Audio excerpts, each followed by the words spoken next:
Welcome to Sib Spot. Today's Reddit stories are from IDon'tWorkHereLady. Story 1 is by Shore Country 5505. Regularly mistaken for an employee at high brand shops. I'm an Asian female in my late 20s and I regularly get mistaken for a sales associate at high brand shops like Hermes and Dior. One obvious reason is because I normally wear a dark business suit. I go shopping on behalf of my employer, for whom I work as a private assistant. I cannot afford any fancy clothes myself, and I only have one business suit and some worn-out clothes inappropriate for these luxury stores. I often have to wait in a virtual queue for 10 or 20 minutes, and while doing so, I just browse the store with my phone in my hand. This is when other customers start asking me questions. I hardly ever get yelled at or anything, but they are so rude and condescending. Some of them glare at me while approaching me, probably because they think I'm an unprofessional employee distracted by my phone, and they literally never apologize when I politely tell them I don't work there.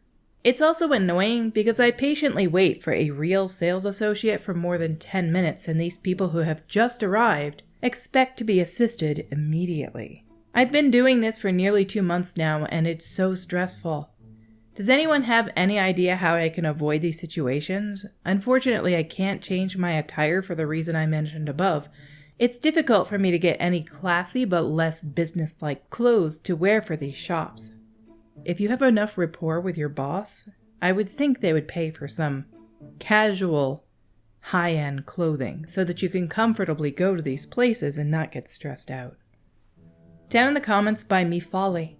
Try carrying a large purse. Extra points for a designer bag from a thrift store. Under that by the OP, Shore County 5505. Thanks for the suggestion. I'll try that tomorrow. Underneath that by Spectral Beck. Just a quick tip, OP. I used to use this for interviews or fancy events. Try going thrift shopping in rich areas, especially with older women. A lot of them buy tons of stuff they will never wear. My late grandma was like that too.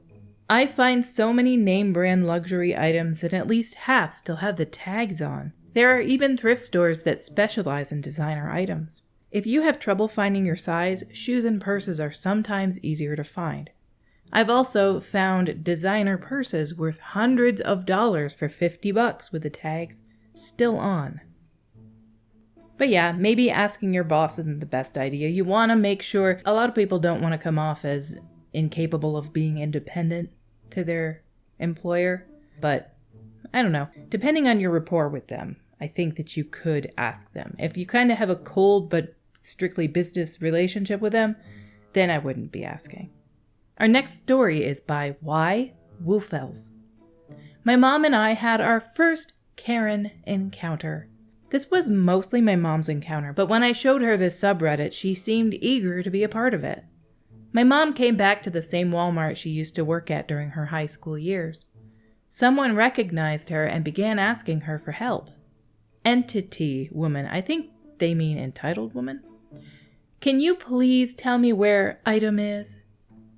Mom, it's been a while since I was last here, but I think I saw it. EW.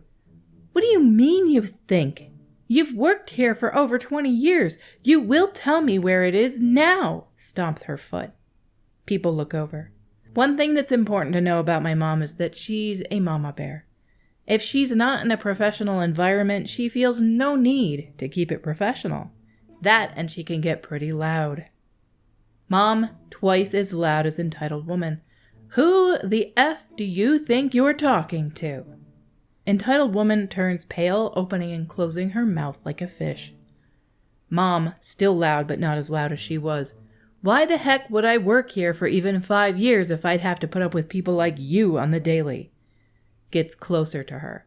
I tried being nice, but that was just unnecessary.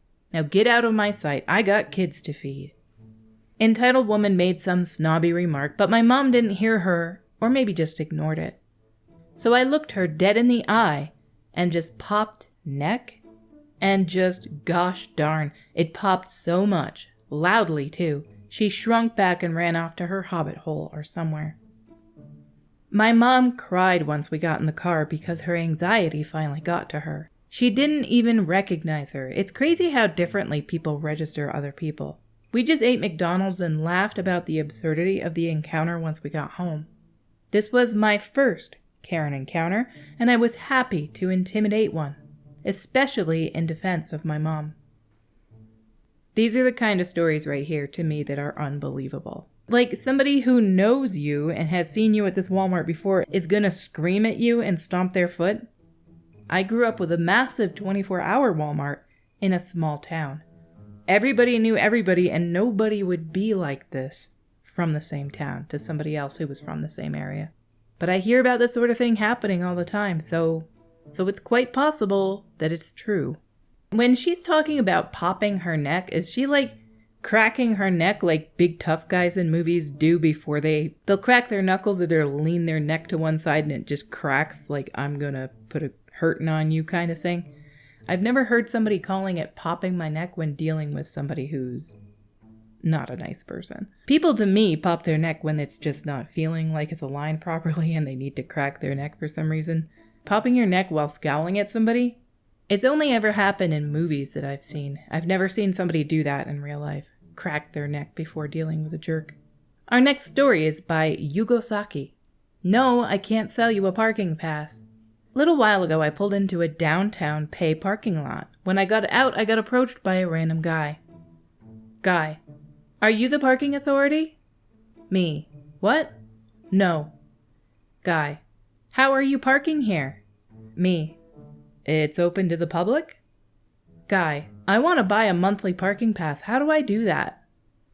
Me: I don't know, dude. I just pay the day rate at the machine. Try calling the company. Guy: is there an office I can go to? Me: man, I really don't know. I'm just leaving my truck here for an hour. Guy: oh. Now, I can understand his initial confusion because my truck does have an amber cherry on the rack, but no logos and it's kinda old and beat up. But you'd think when he saw me, he'd realize his mistake. At the time, I was wearing round purple sunglasses, an Overwatch t-shirt, and a ripped-up jean jacket and pants with holes in the knees. I definitely don't look like any kind of authority. Purple sunglasses, an Overwatch t-shirt, and ripped jean jacket and pants with holes in the knees. It sounds to me like you're cosplaying a character from one of these games. Down in the comments by Gonna Face It 2022. I worked at a medical supply company for a few years and I got to know some of our patients fairly well. I worked in the office. I was basically the receptionist. There was a patient named Robert Roberts. I'm not kidding. I'd met him a couple times, an older guy, and one day he called me at the office and asked me for the number to his eye doctor. I said, "Pardon me?" I thought maybe he was having a stroke and thought he was calling his wife or something, but no. He figured since I was at the office I could look it up in the phone book.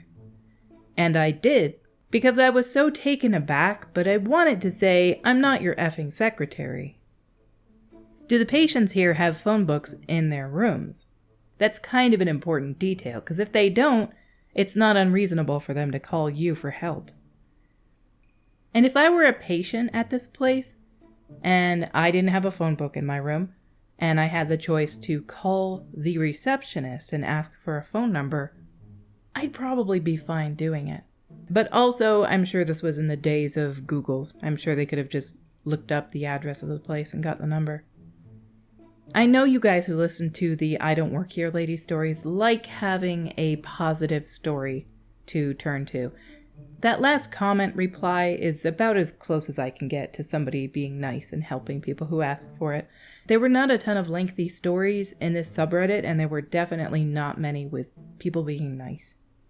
So, very sorry to disappoint, but our stories have come to a close. Until we meet again, have a fulfilled day.